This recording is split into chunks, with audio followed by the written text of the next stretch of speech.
Je vous propose de prendre quelques secondes pour poser votre attention sur le dessin d'une fleur. Nous pouvons nous poser cette question. Quel est mon élan spontané pour dessiner une fleur? Je vous propose d'arrêter la vidéo et de prendre 2 minutes pour dessiner rapidement, en un minimum de traits, une fleur.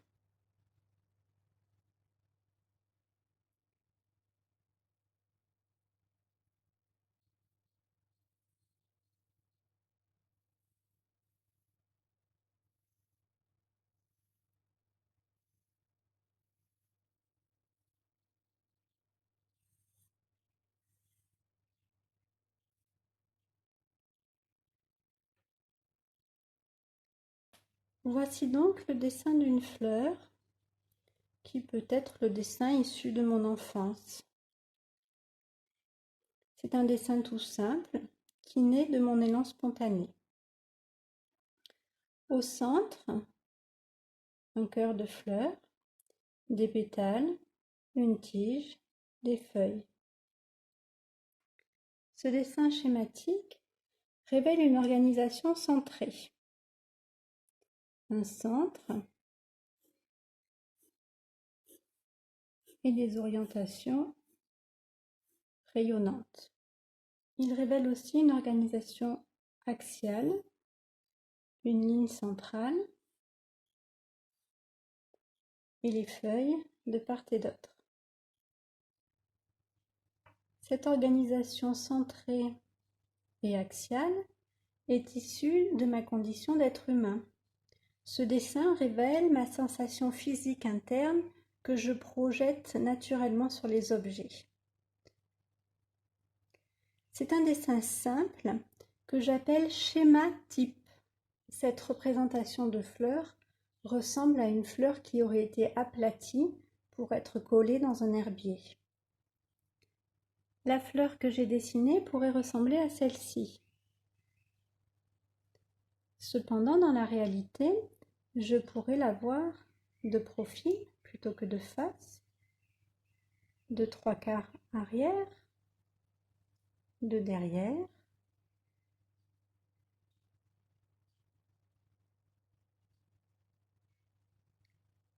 il y a donc 1001 façons de représenter une même fleur, selon son orientation dans l'espace. Cette fleur, au cours du temps, peut évoluer et changer de couleur.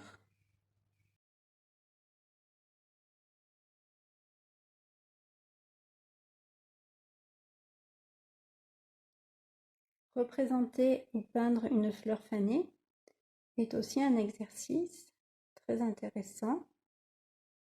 Et la fleur fanée fait partie de la vie.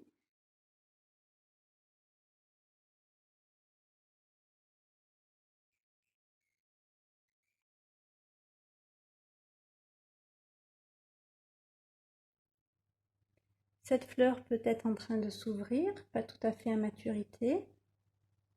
Et donc là aussi, je peux la représenter de face, de profil,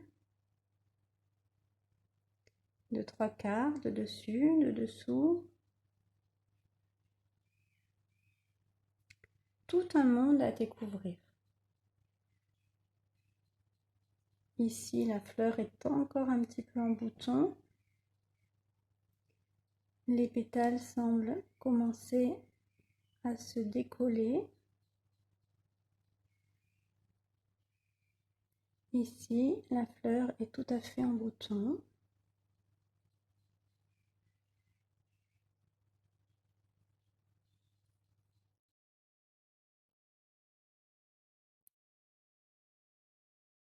Apprendre à dessiner une fleur peut s'ouvrir sur une aventure infinie. Nous pouvons tenter d'observer plus attentivement chaque élément et donc de décomposer. Que se passe-t-il au centre? Que se passe-t-il en périphérie? Que se passe-t-il derrière? Différents éléments, différentes orientations et différentes étapes de la vie à observer, à décomposer. Il s'agit ensuite de recomposer et c'est peut-être un jeu passionnant. Le jeu s'ouvre alors sur un temps d'étude qui peut être un peu difficile, mais qui sera récompensé ensuite par une grande liberté. Le point essentiel me semble être celui de la mise en relief, de pouvoir rendre compte de la perspective, du volume, des éléments qui vont être proches et des éléments qui vont être lointains, pour éviter la représentation tout à fait aplatie qui n'est pas naturelle.